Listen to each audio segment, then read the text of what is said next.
para nosotros, para la Universidad del SINU, para los estudiantes de último grado que hacen y cursan énfasis en derecho penal, para los estudiantes de Bogotá que también están comenzando a estudiar el derecho penal, para las personas que nos escuchan y nos siguen a través de las redes sociales, a través de Radio Unisinú, para nosotros, para la universidad y para la maestría de Derecho Penal y Criminología es un honor, un gusto tener a Fernando Molina Fernández con nosotros. Gracias, Fernando, por aceptar esta invitación.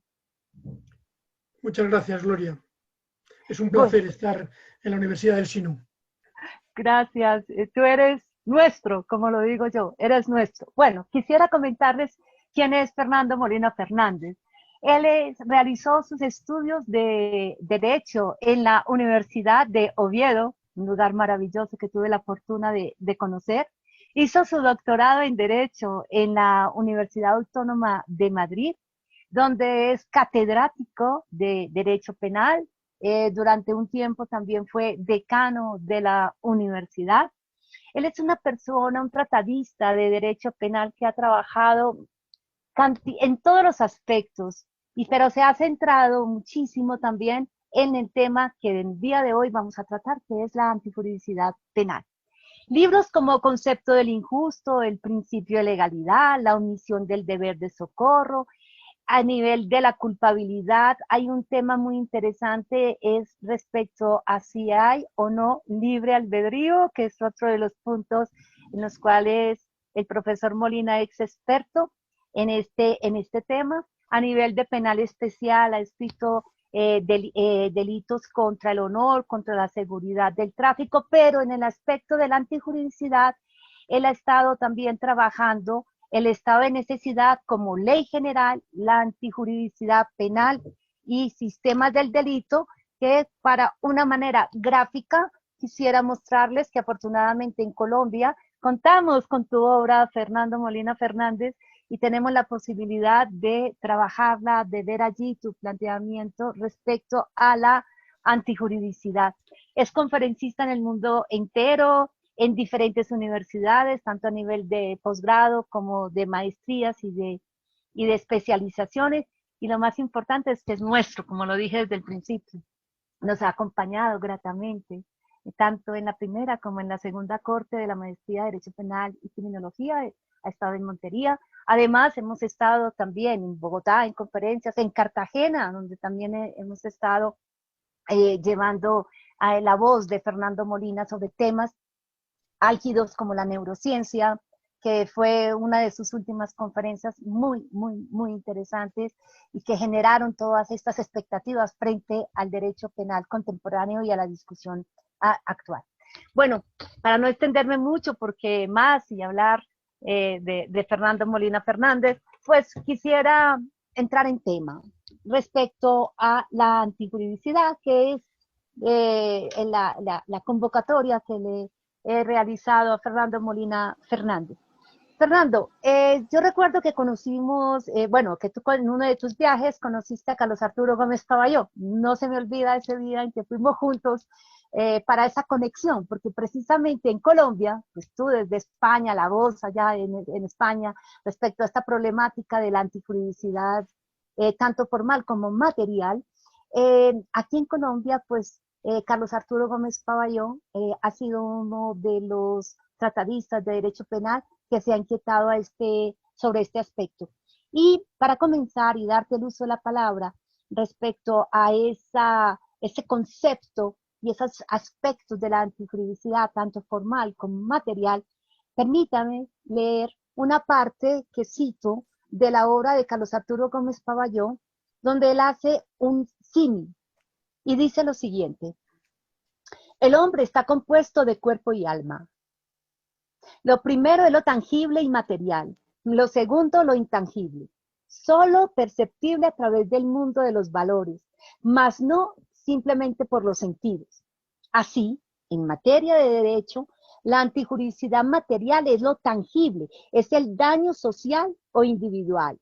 La formal, lo intangible, la contradicción con el ordenamiento jurídico cimentado por los valores culturales y sociales de un conglomerado de hombres.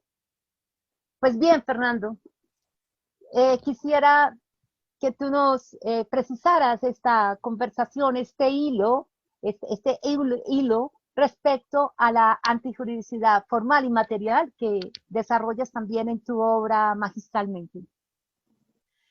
Gracias, Gloria. Bueno, primero aprovecho para saludar a todo el mundo. Es un verdadero placer para mí dirigirme a todos ustedes.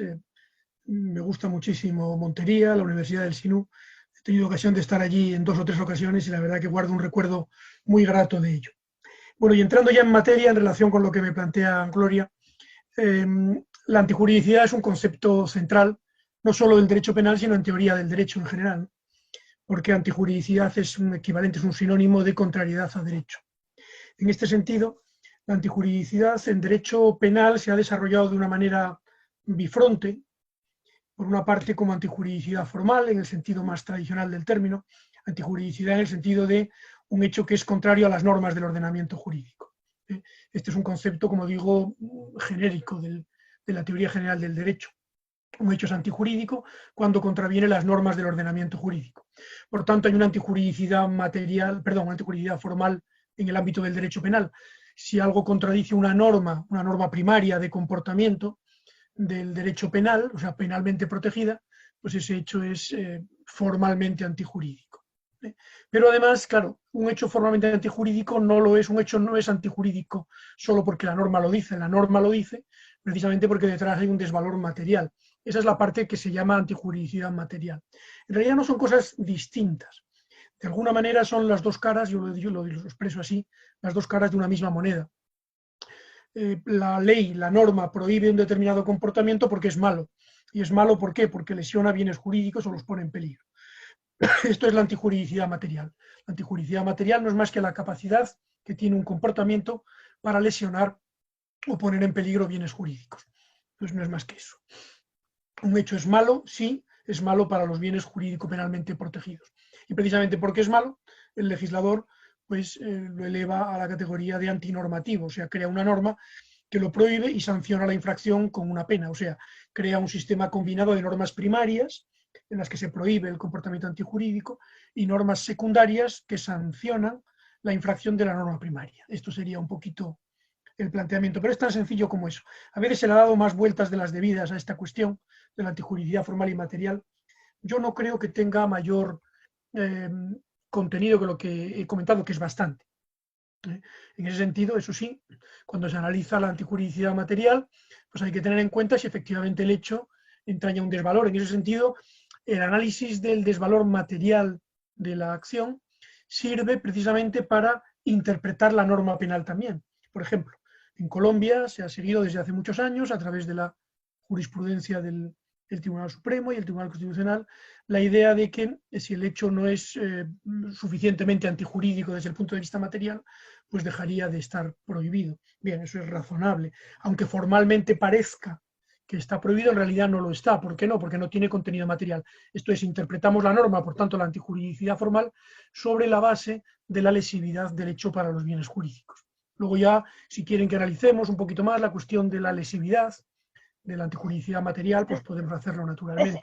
Sí, Fernando, precisamente ese era como el segundo punto que quería tratar contigo, y es precisamente cómo ese concepto de bien jurídico constituye un límite a la intervención punitiva del Estado, y como tú bien lo resaltaste, la jurisprudencia, tanto en España, pero aquí particularmente en Colombia, lo ha planteado.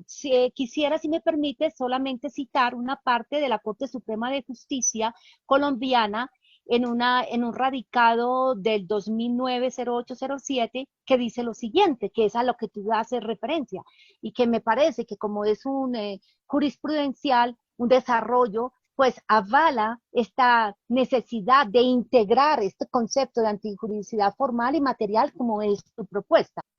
Y lo plantea así: del concepto así expresado se destaca entonces la trascendencia que tiene la noción de lesividad en el derecho penal, por la cual como sistema de control lo hace diferente de los de carácter puramente ético-moral, en el sentido de señalar que, además del desvalor de la conducta, que por ello se torna típica, concurre el desvalor del resultado, entendiendo por tal el impacto en el bien jurídico al exponerlo efectivamente en peligro de lesión o al efectivamente dañarlo, que en ello consiste la llamada antijuridicidad material. Y por último, Augusto Ibáñez, que tú sabes que se nos fue sin permiso, que falleció ya hace un año, que fue también un gran tratadista de derecho penal y magistrado de la Corte Suprema de nuestro país. Y él lo plantea muy específico en sus apuntes de derecho penal. No existe delito sin daño, él lo plantea así, pero además, según Ibáñez, esto tiene relación con el desvalor de acción y de resultado. ¿Podríamos profundizar un poco sobre esos dos conceptos, Fernando, si eres tan amable, el desvalor de acción y el desvalor de resultado, que a veces es como difíciles, a veces son volátiles a veces? Sí, sí, son desde luego son conceptos centrales del concepto de antijuridicidad. Eh, yo me gustaría partir del concepto de desvalor de resultado. Aunque parezca que primero es el desvalor de acción, lo cierto es que la referencia fundamental en derecho penal debe ser el desvalor de resultado. Esto no quiere decir que lo que se prohíba sean resultados, enseguida lo voy a mencionar. El concepto central es el desvalor de resultado. ¿En qué sentido? Pues en el que tú has mencionado. Lo que se trata es de evitar resultados lesivos. Lo que el derecho penal trata es de evitar daños, trata de evitar lesiones a bienes jurídicos, trata de evitar que se mate, que se robe, que se viole, que se estupre, que haya corrupción, etcétera, etcétera. Eso es lo que el derecho penal trata de evitar. Luego, la referencia de la antijuridicidad material es siempre la lesión del bien jurídico, la lesión del bien jurídico. Fíjate que no he dicho el peligro, en esto me aparto un poquito de lo que es la explicación habitual en esta materia. La finalidad del derecho penal es evitar lesiones de bienes jurídicos. Esto es el desvalor de resultado. Ahora bien, ¿cómo lo hace? Bueno, pues para evitar lesiones de bienes jurídicos, la única forma que tiene de hacerlo es operar en el momento en el cual el sujeto realiza la acción. Ahí es donde entra en funcionamiento el desvalor de acción. Una acción en el momento de realizarse puede ser mala en función de cómo se presenta esa acción en relación con el resultado.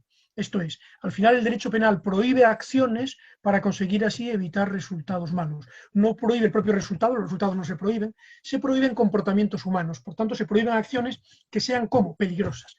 Ahí es donde se conectan ambas cosas. Lo que se prohíbe en la norma penal son los comportamientos peligrosos para los bienes jurídicos. Ahí está el desvalor, llamado desvalor objetivo de la acción. No se prohíbe la intención mala del autor, aunque también puede tener importancia, y de hecho la tiene, por lo menos en el dolo de primer grado. No se prohíbe la mala intención. Lo que se prohíbe son las acciones malas desde el punto de vista objetivo, o sea, aquellas que en el momento de realizarse sean acciones que presenten las características de un hecho que puede terminar en lesión. Eso es el peligro. Por lo tanto, por resumir, tratamos de evitar lesiones y para ello prohibimos peligros. Tratamos de evitar resultados malos y para ello prohibimos acciones peligrosas. Ese sería un poquito el planteamiento que yo hago, que es un poco distinto del habitual, que tiende a considerar que también el peligro es una especie de resultado de menor entidad que la lesión. Yo creo que esto es un error categorial importante. Está muy extendido en derecho penal, pero sigue siendo un error. Es un error, el peligro no es un resultado.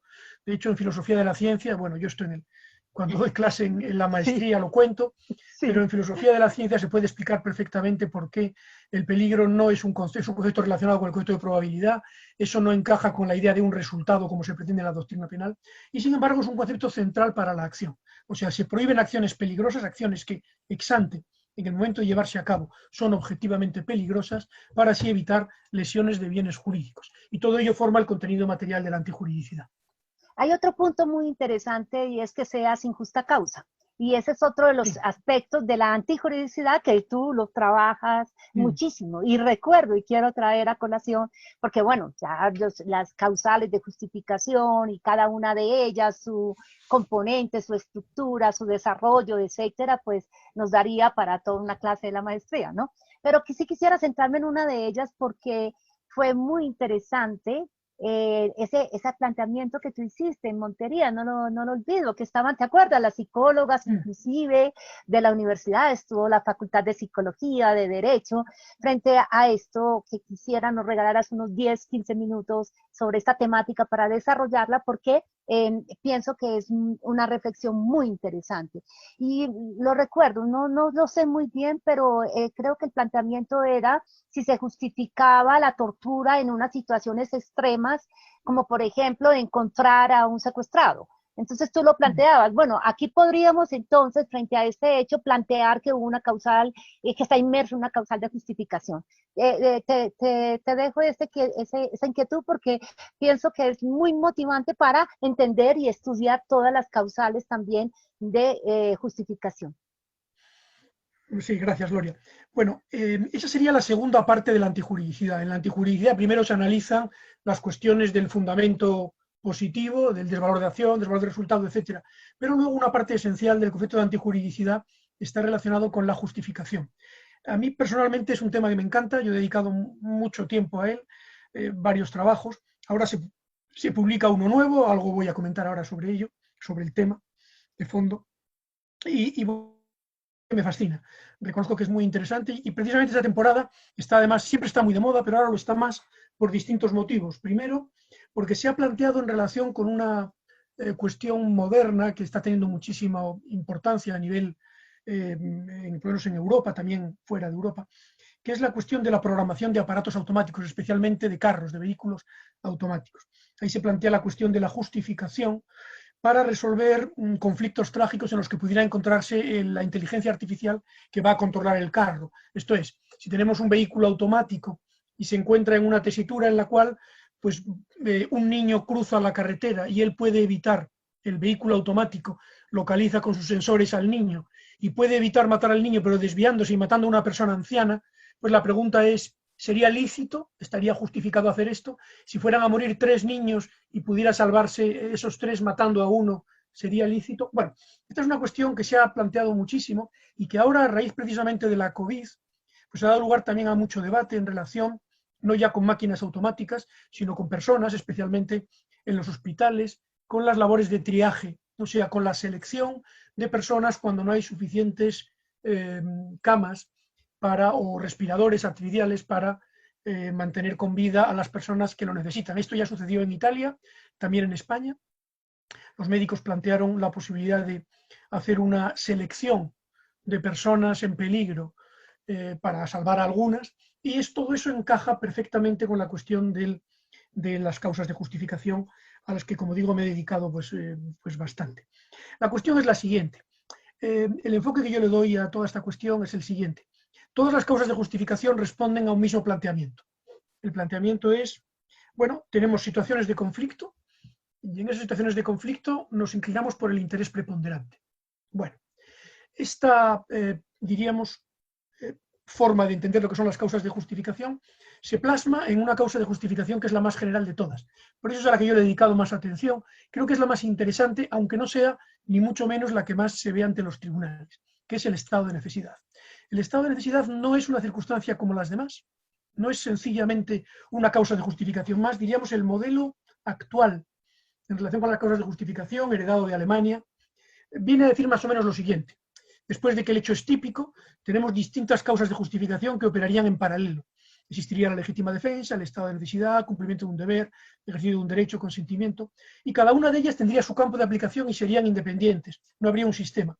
Bueno, mi tesis hace años es que esto no es correcto y que realmente las causas de justificación responden a un sistema. Un sistema muy sencillo que se basa en lo siguiente. Sería una especie de pirámide en la cual en la cúspide tendríamos una causa de justificación general, que sería el estado de necesidad, en la cual lo único que dice es que en caso de conflicto, en cualquier situación de conflicto, es lícito inclinarse por el mal menor. Algo tan sencillo como eso. Pues bien, una buena parte de los ordenamientos del mundo en derecho penal, cuando regulan el estado de necesidad, dicen exactamente eso. Dicen, en caso de conflicto, en caso de que exista una situación de conflicto entre dos bienes, si el sujeto se inclina por el mal menor, estará justificado. Ese sería el modelo, diríamos, del interés preponderante, que es, yo creo, el mayoritario. Se expresa muy bien en el artículo 25 del Código Penal español, pero también en otros.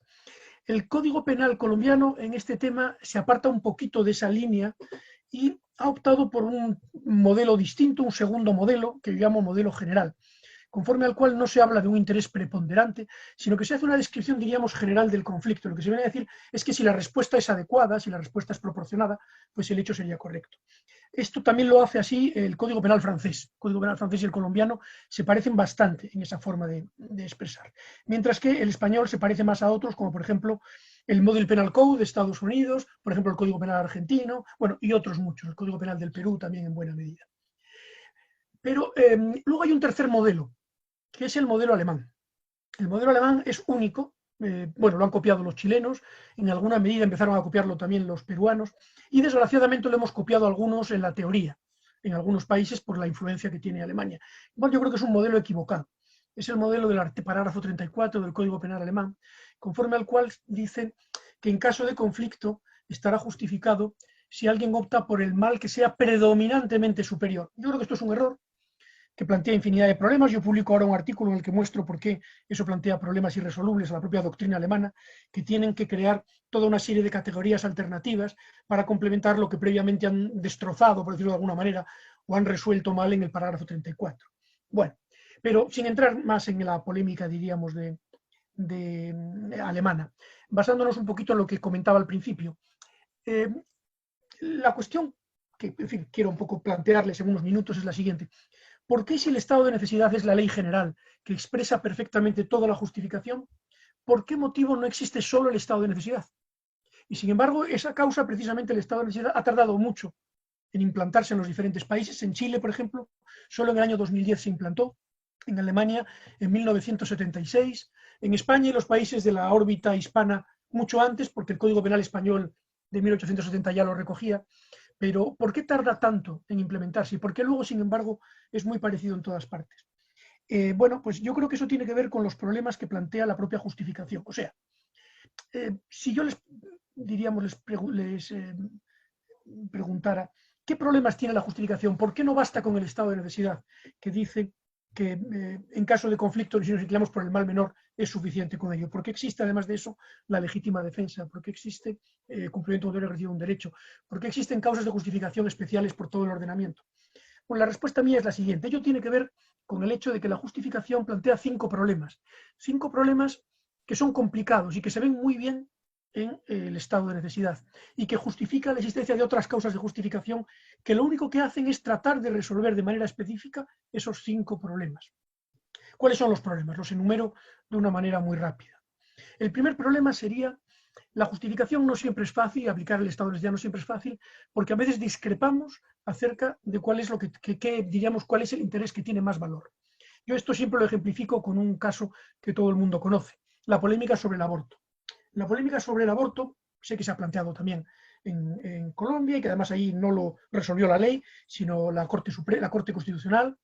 El problema del aborto es simplemente que a la hora de decir qué es un mal menor, si causar el aborto o obligar a la madre a continuar con el embarazo hasta el final, sencillamente una parte de la población opina que tiene más peso los intereses del feto y otra, en determinados casos, tiene más peso los intereses de la madre. Y como no hay un acuerdo sobre ello, el estado de necesidad, que lo único que dice es el mal menor, no nos resuelve el asunto. Para un juez será mal menor causar un aborto, para otro juez será mal menor mantener la vida.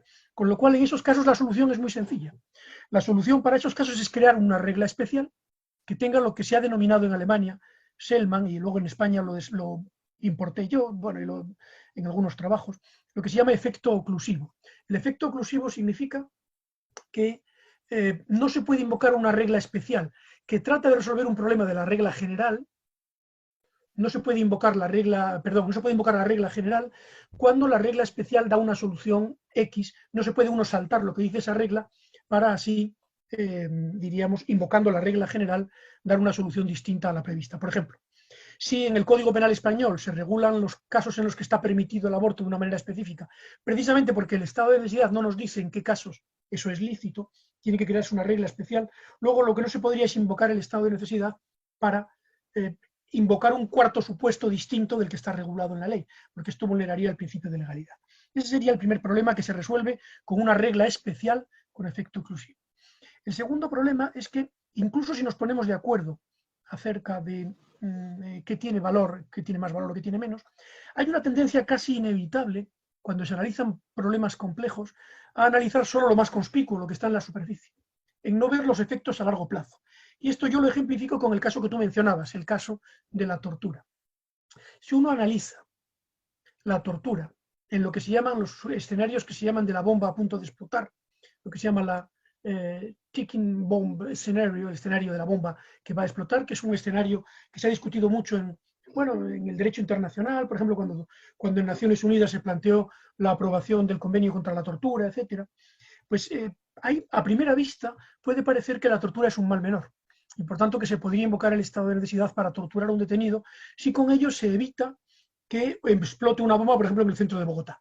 Tenemos un terrorista que ha puesto una bomba en el centro de Bogotá. Podemos, mediante tortura, a lo mejor obtener información de dónde la ha puesto porque no da tiempo a evacuar la ciudad. Podríamos torturarlo. Si esto se plantea a la población, una buena parte de la población dirá que sí. ¿Por qué motivo? Porque hace un análisis a corto plazo del estado de necesidad. Dice, a corto plazo, entre la tortura a un detenido, que además es el que ha puesto la bomba, y la explosión de la bomba que va a matar a muchos, pesa mucho más la vida de esas personas, con lo cual debemos permitir la tortura. Sin embargo, ¿qué dice la mejor doctrina en esta materia? ¿Y qué dice la Convención de Naciones Unidas sobre la tortura? ¿Y qué dicen los convenios de Ginebra relativo a la tortura en tiempo de guerra? Dicen, y es el único caso de prohibición absoluta, que en ningún caso se puede torturar. ¿Por qué motivo? Es un ejemplo perfecto de lo que yo decía. Los que han hecho estos convenios, los que han hecho estas leyes, saben que en un examen a largo plazo, la aprobación de la tortura siempre acaba siendo un mal mayor. Siempre.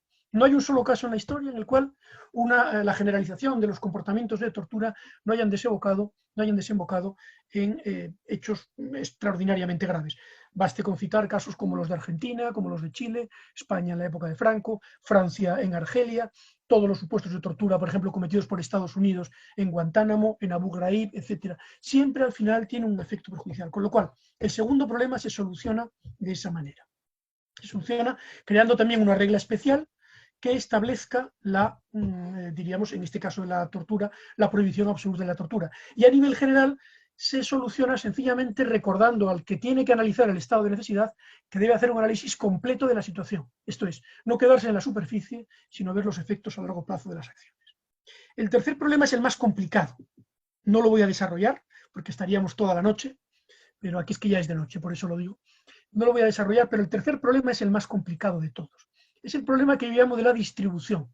¿Qué significa este problema? Este problema significa que el estado de necesidad y las causas de justificación no son problemáticas cuando la persona que se beneficia de la justificación y la que es perjudicada es la misma. Cuando alguien tiene que cortar una pierna a una persona para evitar que tiene gangrena, para evitar que muera, cualquiera dice este hecho está justificado, es un mal menor cortar la pierna. Pero ¿qué pasa si, por ejemplo, para evitar la vida de A, tenemos que sacrificar la vida de B? Bueno, hay estudios muy interesantes en psicología que muestran las respuestas que da la población a nivel mundial a este tipo de dilemas, lo que se ha llamado el trolley case, caso del tranvía, en el cual la hipótesis es la siguiente. Un tranvía se dirige hacia 5 personas, nosotros podemos desviarlo a la persona. ¿Sería lícito hacerlo? Bueno, pues son muchos los autores que dicen que no, que en ningún caso. Porque aunque sean 5 vidas contra uno, en este caso estaríamos distribuyendo el mal de una manera que no es adecuada. Esto se ha planteado en relación con casos interesantísimos desde el punto de vista histórico, como por ejemplo el caso de muerte entre personas que están entre náufragos, en el cual unos matan a otros para comerlos y así poder sobrevivir. El caso de la miñoneta es un caso clásico en esta materia. O casos tan interesantes como el derribo de aviones a raíz del 11S. El caso en el cual se ha planteado si sería lícito derribar un avión lleno de personas inocentes para evitar que se estrelle contra un edificio. Sobre eso hubo una gran polémica, en Alemania hubo una regulación especial, el Tribunal Constitucional la declaró inconstitucional en Alemania. Bueno, es un tema que da para una charla. Yo de hecho estos meses he dado en América Latina varias charlas sobre el tema porque me invitaron a hablar de esto. En Perú he dado tres charlas, me parece, también en México y en otros sitios, y en Argentina, en relación con estos temas porque son fascinantes. Bueno, ahí sería muy largo explicar cómo se resuelve esto, pero desde luego no se resuelve como creen los alemanes, que es a través del artículo 34, como ellos han dicho, ni a través de la teoría de la exculpación, la teoría de que el estado de necesidad es culpante. Mi tesis es que eso tiene una solución distinta, que tiene que ver con la idea de solidaridad. Lo desarrollo bastante en este trabajo que se va a publicar ahora en el libro Homenaje a Luzón Peña, y bueno, si alguno está interesado, pues cuando se publique se lo podría mandar. El cuarto problema tiene que ver con lo que se llama la justificación personal. Hay veces en las cuales, bueno, hay causas personales que explican que para unos esté justificado lo que no está para otros. Esto nos introduce dentro del tema de nuevo de la inexigibilidad, en fin, simplemente lo dejo apuntado. Y el último problema de las causas de justificación tiene que ver con que incluso después de analizar todos estos cuatro problemas, a veces nos encontramos con que es completamente imposible llegar a una solución acerca de qué interés prepondera. Hay situaciones en las cuales literalmente nadie podría decir qué es mejor o qué es peor. En estos casos, bueno, pues dejar un margen a los ciudadanos para que opten por su propio camino y elijan lo que les parece más adecuado, parece correcto. Esto, por ejemplo, pasa en casos como la objeción de conciencia y en otros. Esos 5 problemas creo que son los únicos, pero muy importantes y muy difíciles problemas de la justificación. Y se resuelven por este sistema que yo mencionaba, en el cual, pues a partir del estado de necesidad, que es como ley general, que establece la ley general, luego se establecen una serie de reglas especiales que resuelven casos que pueden ser conflictivos, o algunos son casos no conflictivos y casos claros. Por ejemplo, y con esto termino, ¿por qué la legítima defensa es la causa de justificación que ha aparecido primero en todos los ordenamientos jurídicos? Pues fíjense, porque es un supuesto de estado de necesidad de solución fácil. O sea, es un supuesto en el cual el tercer problema, el problema de la distribución, se resuelve de una manera muy sencilla. ¿Por qué motivo? Porque se hace recaer el mal precisamente sobre aquel que lo ha causado de forma ilegítima. Entonces, la legítima defensa se explica con mucha facilidad como un caso de estado de necesidad fácil. Sencillamente por eso se reguló siempre. Bueno, y como esto se podría seguir con otras cuestiones, pero creo que ya he hablado demasiado. No, Fernando, no, maravilloso, te agradezco muchísimo, pero voy a usar de ti, voy a avanzarte a otro estadio un poquito más allá, porque tú sabes que a mí me ha inquietado mucho todo lo que tiene que ver con la teoría de la pena. Mm. Entonces quisiera dar un paso también y continuar porque precisamente la antijuridicidad, como lo dices tú, exige la decidida orientación del sistema penal hacia el principio de racionalidad de la pena. Y tú Mm. hablas en tu obra sobre la pena justa, razonable, proporcional, pero hay una parte que tú la llamas que sea socialmente útil o económica. Quisiera que por favor ingresáramos a este otro estadio de la antijuridicidad. Bueno, la pena, claro, el sistema que tiene el derecho penal, de ahí su nombre, para evitar la lesión de bienes jurídicos es precisamente no solamente prohibir los comportamientos lesivos antijurídicos en la norma primaria, sino crear normas secundarias dirigidas a los jueces que sancionen la infracción de las normas primarias. Esta sanción es la pena. Esta sanción es la pena. Luego, la finalidad de la pena es evidentemente reafirmar la vigencia de las normas primarias. Esa es la finalidad de la pena.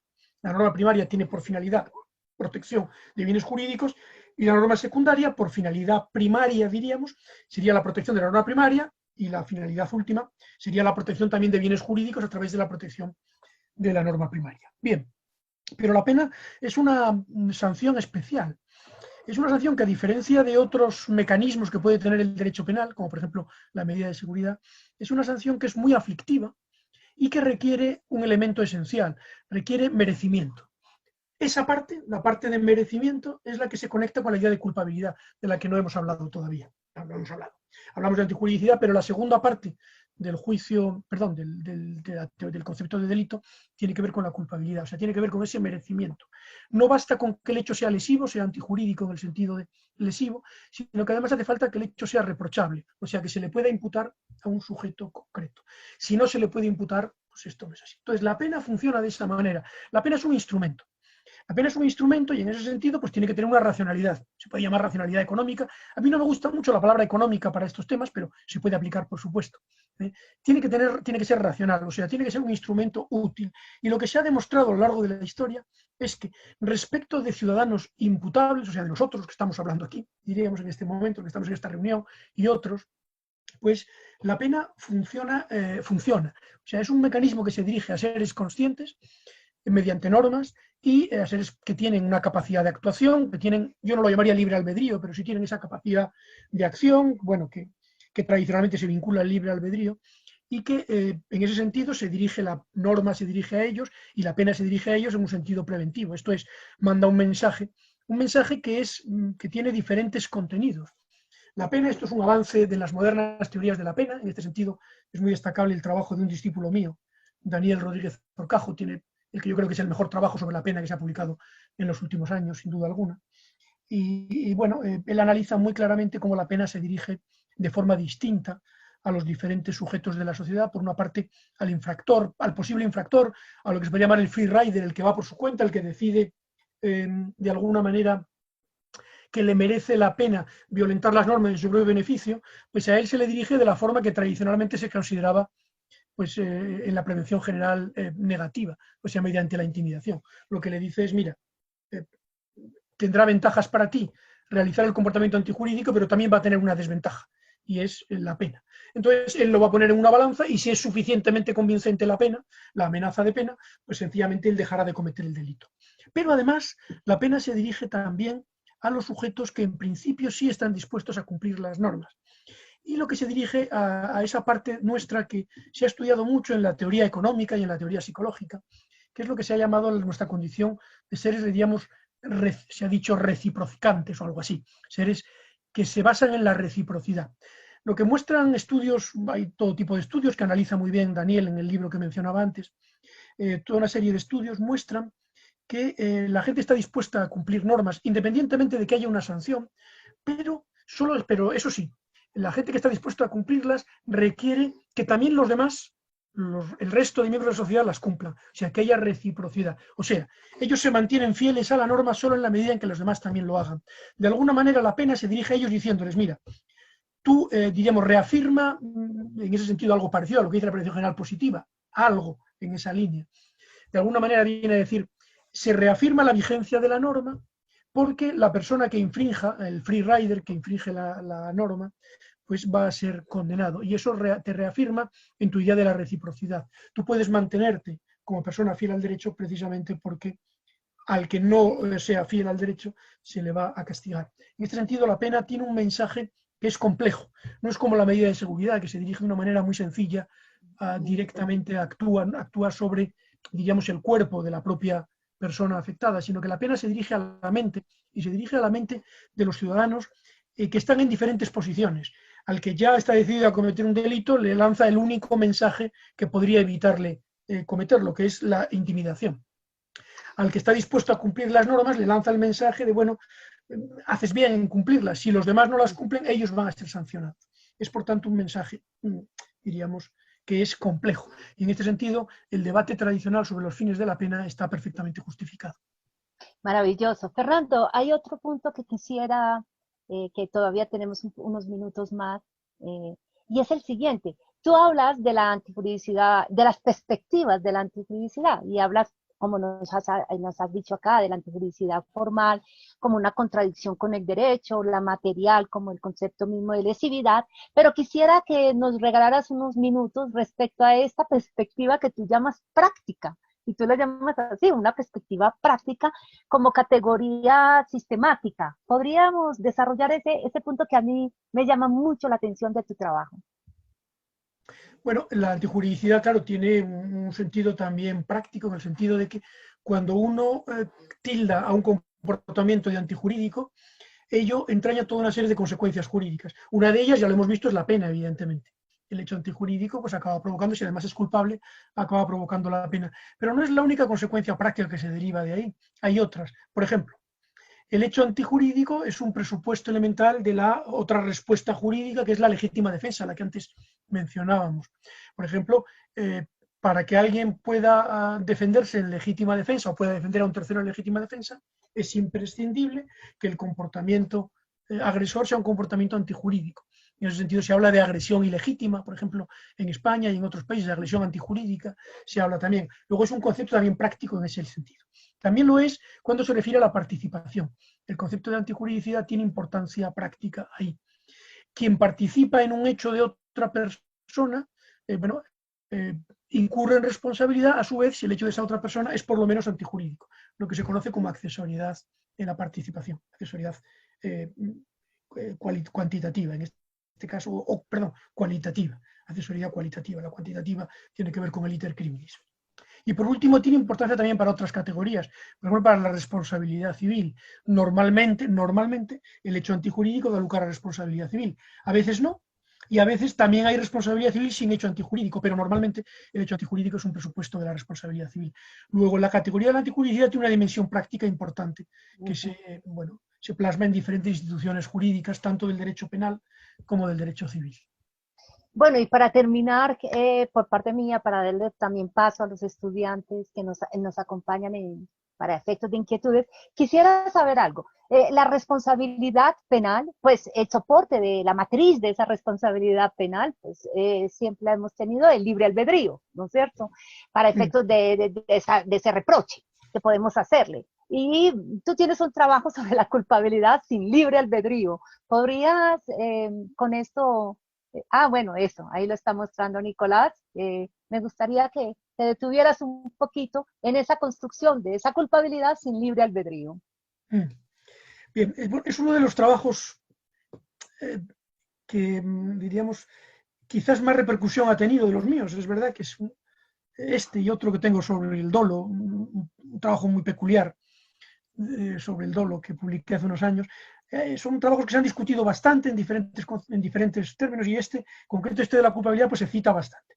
Precisamente ahora estaba mirando, me acaba de llegar un artículo de una universidad del Perú en el que analiza en parte ese trabajo mío, ¿no? Bueno, vamos a ver, yo ahí me planteo una cuestión que siempre me ha preocupado, no solo a mí, sino que en realidad ha preocupado, pues quizás hay quien decía que era el único gran problema de la filosofía moral. Había quien decía que este era el único gran problema, y es el siguiente.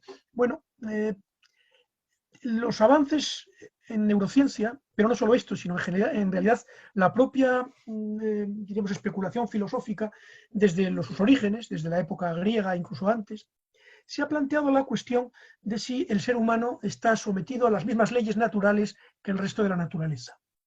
Entonces aquí hay básicamente dos tesis, diríamos. Una parte importante de la filosofía, y una parte importante, y ahora modernamente enormemente apoyada por la ciencia, entiende que no somos distintos del resto de la naturaleza, que no somos más que naturaleza especialmente evolucionada, si se quiere un estadio superior en el desarrollo, pero nada más, y por tanto estamos sometidos por completo a las mismas leyes causales que el resto de la naturaleza, a las mismas leyes causales que el mundo físico o que la vida no humana.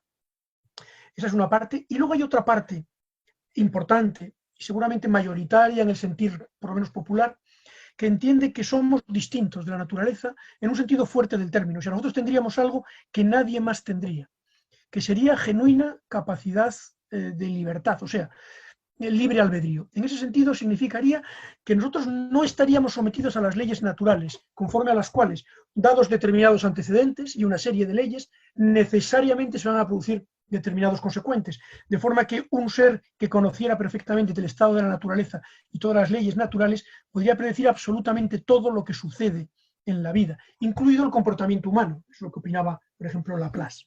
Pero una parte de la doctrina dice no, el comportamiento humano nunca se podría predecir porque es genuinamente libre. Bueno, a mí eso siempre me planteó problemas esta última tesis, por más extendida que esté, y por más que en derecho penal sea indudablemente la básica, siempre me planteó problemas porque siempre pensé que nosotros éramos como el resto de la naturaleza, que no éramos otra cosa, más evolucionados, pero no otra cosa. En realidad creo además que nosotros en esto incurrimos en un error que por otra parte es muy frecuente en el ser humano, un error de la soberbia, de creernos al margen de la naturaleza. Hemos tenido tres grandes, diríamos, caídas del pedestal. Hay tres importantísimos, diríamos, hitos históricos que muestran hasta qué punto estamos equivocados en nuestra posición en el mundo. Dos de ellos no los discute hoy prácticamente nadie, más que algún chalán. El tercero es el que estamos hablando ahora. Los comento muy brevemente. El primer hito es el hito científico clásico, conforme al cual la Tierra estaría en el centro del universo y nosotros seríamos el centro del universo. La Tierra estaría inmóvil, sería el modelo, diríamos, el modelo geocéntrico, el modelo de Ptolomeo, que fue el dominante en la Tierra durante 2000 años, prácticamente. El modelo de Ptolomeo lo que decía es la Tierra está en el centro, bueno, no 2000, vamos, prácticamente sí, 20 siglos. La Tierra está en el centro del universo y todo lo demás gira alrededor. Bueno, esto fracasó absolutamente, todo el mundo lo sabe, a partir de la obra de Kepler, la obra de Galileo, la obra de Copérnico, la obra de Tycho Brahe y la obra de Newton. Esos son los grandes cinco grandes, diríamos, en esa materia. Hoy en día nadie piensa que la Tierra esté en el centro del universo y esté quieta. Bueno, alguno todavía piensa que la Tierra es plana, pero ya digo, son personas que, en fin, que desde el punto de vista científico no tienen crédito alguno. Se trata de personas, en fin, que ya repito, no tienen demasiado interés el tratar sus tesis, porque ni siquiera son tesis, son puras especulaciones fantasiosas. Esa fue la primera caída del pedestal. A algunos les costó nada más y nada menos que la cabeza.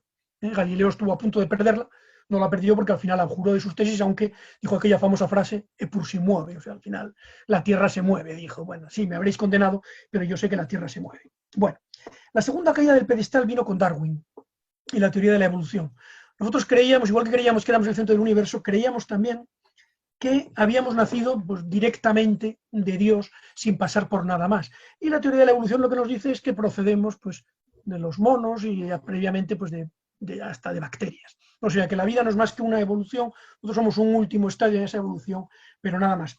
Eso, por cierto, le costó también a Darwin en su momento pues, la crítica feroz de la Iglesia y de otras personas en su momento. Pero hoy en día, de nuevo, salvo los creacionistas, nadie sensato piensa que eso sea falso. Fue la segunda caída del pedestal. Perdimos nuestra soberbia. No somos tampoco seres, diríamos, que no tengamos antecedentes, sino que procedemos de seres inanimados. Y la tercera caída, ¿cuál es? El libre albedrío. Creemos de nuevo que somos distintos del resto de la naturaleza, creíamos que éramos el centro del universo, creíamos que éramos distintos de los animales, sabemos ahora ya que todo eso es falso, y seguimos creyendo que somos libres. Pues bien, la moderna neurociencia lo que nos dice es que no lo somos, o sea, que somos como el resto de la naturaleza y que el comportamiento humano, en nuestra psique, nuestra cabeza, está sometida a las mismas leyes de la psicología que el resto de la naturaleza, solo que son más complejas porque nuestro cerebro es diríamos, el organismo más complejo que hoy por hoy conocemos en el universo. Al ser el más complejo es el más difícil de predecir, pero eso no significa que sea impredecible. De hecho, la moderna neurociencia trata de analizar qué pasa en nuestro cerebro cada vez que decidimos algo. Y son literalmente cientos de miles los estudios que hay, basándose, utilizando técnicas modernas como la resonancia magnética funcional, que muestran hasta qué punto nuestro comportamiento está condicionado por nuestros genes, nuestro ambiente, etc. Bueno, eso da lugar a un cataclismo desde el punto de vista de la responsabilidad, al menos aparentemente. Cataclismo que muchos no pueden soportar y por eso lo que hacen es negar que estemos determinados y creen que somos libres. En mi opinión esto es erróneo y ya digo, hoy en día la ciencia claramente va en la línea de que no somos nada distinto de nuestra naturaleza. Prácticamente no hay un solo neurocientífico serio, algunos hay, pero hay muy poquito neurocientífico de talla que crea en el libre albedrío. Prácticamente, como comentaba el director del Instituto Max Planck en Alemania de neurología, decía que el libre albedrío no es más que una ilusión. Entonces, si esto es una ilusión, eso debería condicionar el derecho penal. Bueno, yo he tratado de mostrar en ese trabajo que pese a ello, incluso si es una ilusión, y yo creo que lo es, incluso en ese caso, seguiría teniendo sentido la culpabilidad jurídico-penal, mediante una construcción que yo hago, bueno, basando la diferencia entre la perspectiva interna y externa, que es un poco largo de explicar, pero bueno, como está en ese libro que se publicó en Colombia también, pues el que esté interesado, pues ahí lo tiene, para ver un poquito cuál es mi enfoque. O sea, yo mantendría la idea de culpabilidad, pero de una manera limitada, precisamente porque la neurociencia y en general la filosofía tradicional, por ejemplo Spinoza, el gran filósofo, Spinoza era muy claro en esa materia, pues ponen de relieve que el libre albedrío puede ser seguramente una ilusión, igual que lo era creer que la Tierra estaba en el centro, o igual que lo era creer que no teníamos ascendiente, que habíamos nacido directamente de Dios. Bueno, pues al menos no es ilusión, todas las personas que te están escuchando, que vienen a acompañarte, entre ellos profesores que ahora son profesores de la Universidad del Sinú, egresados tuyos de la maestría, está Eusebio, está Betty, Sergio, bueno, hay que nos están acompañando y que creo que tú los estás viendo en este momento. Claro que sí. Los estudiantes tanto de énfasis de la Universidad del Sinú como los de Bogotá, como te contaba. Entonces, no quiero acaparar, a mí me encanta acaparar y más teniendo estas oportunidades y abusando de ti, pero quisiera darle paso, por favor, si alguien quiere saludar y conversar un momentito con Fernando, nos quedan unos minutos más porque nos avisaron que a las 3 de la tarde cortan la transmisión ya a través de las redes y del canal de la universidad de Unicinu Montería, pero nosotros podemos aquí abusar y estar unos minutos más con Fernando. Bueno, adelante, ¿quién quiere participar? Profesor, buenas tardes, ¿cómo está? ¿Cómo se encuentra? Buenas tardes. Yo soy, de hecho, fiel seguidor suyo de la colección del Externado. Este es el libro que más me gustó. Pienso de que son planteamientos muy originales. Pero me gustaría aprovechar para hablar con usted acerca de una temática que se está desarrollando en Alemania, por parte más que todo de Luis Greco, que sabemos que es de los penalistas más importantes hoy en día, continuador de la obra de Roxin. Me encantaría saber la posición suya en cuanto a la expansión del ámbito de la legítima defensa, porque él tiene un paper muy interesante en cuanto a la legítima defensa a favor de los animales. Entonces, por lo menos aquí en Colombia ya tenemos como bien jurídico a delitos contra el maltrato animal. En ese orden de ideas, me encantaría saber si es idóneo extender este tipo de causas de justificación a otros seres que no posean por así decirlo, la misma capacidad que nosotros como seres humanos, como garantes de principios como la dignidad humana y todo lo que envuelve un Estado social de derecho. Muchísimas gracias. Gracias, Nicolás. Bueno, encantado de saludarte. Vamos a ver, es un tema realmente apasionante. Y creo que precisamente uno de los puntos en los que el desarrollo científico más ha ayudado al derecho es a la hora de identificar errores nuestros, como por ejemplo el error tradicional de asignar derechos exclusivamente a la persona física, a nosotros, entender que el resto de la naturaleza pues no debería tener derecho ninguno, pues entre otras cosas porque no padecía, no sentía, etc. Lo que han puesto de relieve la biología es que determinados animales, especialmente los animales superiores, más próximos a nosotros, pues no solamente padecen, sufren, etcétera, sino que tienen incluso autoconsciencia. Eso ha venido a desarrollar todo un movimiento en favor de los derechos de los animales que ya son reconocidos en muchos sitios. Hay que todavía quien dice que no sería derechos de los animales, sino que sería derechos de los humanos a que no se maltraten los animales, pero yo creo que esto no es correcto, sigue siendo una visión antropocéntrica y que hoy en día ya se puede decir que al menos algunos animales deberían reconocérseles derechos. Por ejemplo, el derecho a no ser torturados. Hoy por hoy seguramente no el derecho a la vida, en algunos casos, pero también, ¿por qué no? Hay quien propone el proyecto Simio, por ejemplo, el proyecto Gran Simio, propone otorgar a los animales un estatus de personas, de cuasi personas, de personas casi humanas, ¿no? Y yo creo que no sería incorrecto.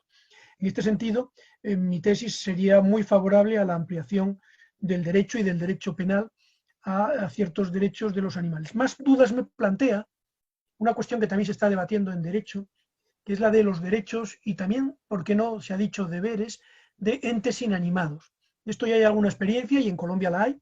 Concretamente el caso más flagrante, más claro de todos, es la atribución de derechos y deberes al río Wanjanui en Nueva Zelanda. No sé si conocéis el tema, pero el río Wanjanui de Nueva Zelanda fue, por el Parlamento de Nueva Zelanda, se le atribuyó toda una serie de derechos y deberes, se le reconoció como persona jurídica y se le atribuyeron derechos y también deberes. A mí eso me parece un disparate, lo digo así con toda sinceridad, porque creo que los derechos y deberes deben vincularse, sobre todo los deberes, deben vincularse a seres sentientes, que son capaces de seguir normas, etc. Pero el atribuirles derechos en el sentido de una protección especial no me parece mal. Eso estoy de acuerdo, que se les puede atribuir se les puede dar una protección especial, igual que a los parques naturales, etcétera, por sus valores. Pero yo no lo llamaría derechos y desde luego no diría que tienen deberes. Eso me parece que es una posición, una prosopopeya, un antropocentrismo que no me parece que sea correcto. Me parece que no lo es. En Colombia hay algo parecido. Me parece que la Corte Constitucional atribuyó derechos, en este caso no deberes, al río Atrato, creo recordar.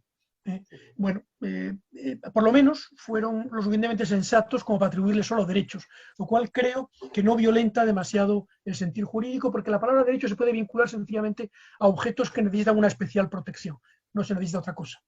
Atribuir deberes ya me parece, sencillamente, lo digo así, absurdo, atribuirle deberes a un río. ¿eh? Igual que me parece absurdo atribuírselos a lo mejor a una persona jurídica como tal. Eso lo tienen las personas físicas. Pero en cuanto a los animales próximos a nosotros, animales que muestran autoconciencia, que muestran sentimientos, que sufren, etcétera, atribuirles derechos y eventualmente en el futuro algún tipo de obligaciones que pudiera dar lugar a alguna sanción, pues podría tener hasta sentido. Pero derechos me parece clarísimo, no tengo ninguna duda. Y en este sentido también se puede extender la legítima defensa en defensa el propio interés del animal. No veo ningún problema para ello. Perfecto, me gustaría conceder a Eusebio unos minutos para interactuar contigo. Gloria, muchas gracias. Doctor Fernando, doctor, ¿Qué tal, muchísimas Eusebio? gracias por la conferencia. Yo tuve el privilegio de ser alumno suyo en la maestría, en el módulo de tipicidad. Entonces, tuvimos la oportunidad de hablar bastante. Yo fui su edecán acá en Montería cuando estuvo la última vez. Me acuerdo bien. Sí. Interesantísimo. Gracias por la conferencia. Yo quiero ser muy puntual en mi intervención. Lo que más como penalista, lo que más me causa interés en estos momentos como tema de actualidad y que estoy investigando mucho al respecto es la relación que existe entre el derecho penal y la neurociencia, ¿no? O cómo la neurociencia, la tendencia actual en el derecho penal es a reconocer a la neurociencia un espacio que antes no se le daba. Es importantísimo lo que habla, cuando propone la caída de los 3 pedestales del antropocentrismo, ¿no? Con Galileo, la Tierra se mueve, Darwin, venimos de los simios y el hombre y el libre albedrío, y el hombre es un ser que está biológicamente predeterminado, porque es que el hombre esté biológicamente predeterminado y científicos como el norteamericano Joaquín Foster lo propone, que lo que determina la voluntad humana es lo que pasa en el lóbulo prefrontal, en la corteza prefrontal, pero doctor, lo que ello implica para el derecho penal es un revisionismo absoluto, ¿no? Es un revisionismo absoluto acerca de la culpabilidad, es decir, básicamente ya los casos penales los vamos a resolver no los jueces penales, sino neurocientíficos, ¿no? Quería destacar eso y agradecer. Muchas gracias, Eusebio. Recuerdo muy bien las clases ahí en Montería. Creo que lo dije antes, pero yo reconozco que me encanta ir a aquella tierra caliente y que he disfrutado muchísimo en las dos cohortes que he estado de la maestría. Lo he disfrutado un montón. He podido ir también al Golfo de Morrosquillo, he podido viajar por las islas. Bueno, la verdad es que reconozco que me gusta muchísimo Montería y bueno, la Universidad del Sinu. En este tema yo tengo una posición que es un poco heterodoxa, en otros también, pero vamos, en este especialmente. Yo diría que no cambia tanto la cosa como se pretende. O sea, por una parte yo estoy completamente de acuerdo con lo que dice la neurociencia, creo que esto es así, que estamos determinados en el sentido, diríamos, el mismo sentido que el resto de la naturaleza, pero eso no hace desaparecer ni la labor del juez, ni hace que podamos sustituirla por un neurocientífico. ¿Por qué motivo? Bueno, por lo que yo llamo en ese trabajo que antes mencionaba, la perspectiva interna. Esto, por supuesto, es discutible, pero mi tesis sería la siguiente. Pese a que externamente estemos determinados, en el sentido de que un espectador que pudiera vernos desde fuera y que tuviera el conocimiento cabal de nuestros genes, nuestro entorno y todo, podría predecir lo que vamos a hacer, nosotros nunca tenemos esa percepción. Dicho de otra forma, aunque el libre albedrío sea una ilusión, es una ilusión fructífera. Yo esto lo cuento en alguna conferencia que doy ahora sobre este tema, es uno de los temas de los que más me invitan a hablar. Sería una ilusión fructífera. ¿Qué es una ilusión fructífera? Aquella que hace, mediante la ilusión de que algo existe, hacen hacer los mismos efectos que si existiera. Yo eso lo ejemplifico con el llamado efecto placebo, que es bien conocido. El efecto placebo consigue que algo que no es una medicina funcione realmente como una medicina porque la mente cree que funciona como tal. Bueno, pues algo así sucede con el libre albedrío. Nuestra creencia en el libre albedrío funciona como una especie de efecto placebo. Diríamos, sobre la base de la creencia en el libre albedrío construimos nuestra personalidad. Al construir la personalidad, diríamos, automáticamente las decisiones que nosotros consideramos que proceden de nuestro yo se convierten en nuestras decisiones. Entonces, cuando se nos trata como personas responsables, de alguna manera se está contribuyendo a la edificación de nuestra personalidad. En este sentido, la respuesta que puede dar la pena es una respuesta merecida. una respuesta merecida, pese a que nuestro comportamiento esté determinado. En fin, es largo de explicar, ahora quizás la explicación que he dado sea un poquito excesivamente superficial, pero insisto, el que quiera buscar algo un poco más detenido en ese trabajo que antes ponía Nicolás ahí, yo lo desarrollo algo más, sobre todo en la parte segunda, desarrollo algo más esta idea que me parece que es bastante fructífera. Ahora la aderezo en conferencias con alguna idea nueva, como esto que comentaba del efecto placebo. Intento mostrar, hay toda una serie de trabajos interesantísimos que muestran hasta qué punto, por ejemplo, la creencia, estos no están citados en ese trabajo porque yo los conocí con posterioridad, hasta qué punto la creencia en el libre albedrío condiciona nuestra percepción moral de las cosas, por ejemplo, ¿no? Hay trabajos interesantísimos que muestran que sería positivo en un cierto sentido creer en el libre albedrío y en otro sentido, sin embargo, sería negativo.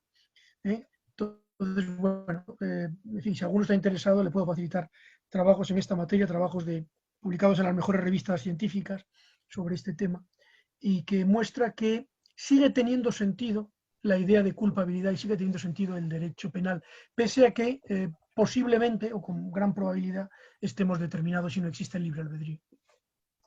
Bueno, para Fernando, muchísimas gracias. Ya me están avisando que es hora de cortar y la verdad que te agradezco muchísimo esta charla, este conversatorio, que además he visto que seguimos en esa dinámica de hablar y de hablar tan fluido como lo haces tú, que además es una característica muy propia tuya, ¿no? De hablar tan fluido que cuando podamos volver a ver esta transmisión, nos vamos a dar cuenta de la cantidad de información que nos ha dado el profesor Fernando Molina Fernández. Nos ha dado pero es inmensa la cantidad de información y de actualización en temáticas tan específicas como es la antijuridicialidad.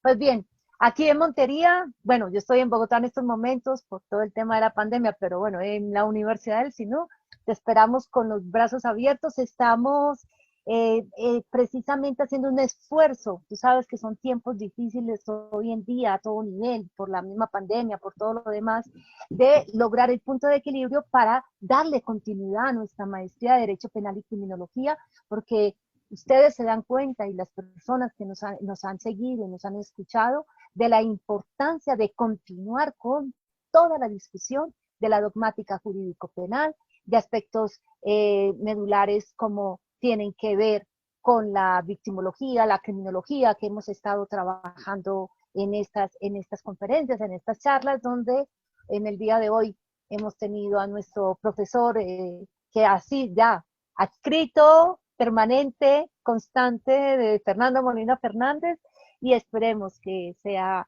pronto, que puedas volver, estar en Bogotá, hacer tránsito en Bogotá, Montería y obviamente Cartagena, en las 3 sedes de la universidad de manera presencial. Si no, volveremos a nivel virtual en una próxima oportunidad. Muchísimas gracias, Fernando Molina Fernández, por esta generosidad tuya y por esta motivación, porque no creas, todo lo que tú has dicho acá son semillas que están quedando en las personas que nos siguen, que nos escuchan, en los estudiantes desde primeros semestres, últimos semestres. Mira el agradecimiento y el entusiasmo y la huella que has dejado en la universidad, en estudiantes y que son egresados de la maestría. Y precisamente estos proyectos académicos son importantes gracias a personas que nos acompañan como Fernando Molina Fernández. Muchísimas gracias, Fernando, y hasta una próxima oportunidad. Igualmente, gracias a la emisora de Radio Unisinú, a su directora y a Luis Mesa, que siempre nos ha acompañado. Muchas gracias, Gloria. Gracias a todos, de verdad, por la atención. Ha sido un verdadero placer. Y cuento los días para poder regresar a mi querida Colombia y a Montería. Muchas gracias a todos. Buenas noches. Esperamos. Buenas noches. Descansa. Un abrazo. Un abrazo. Un abrazo.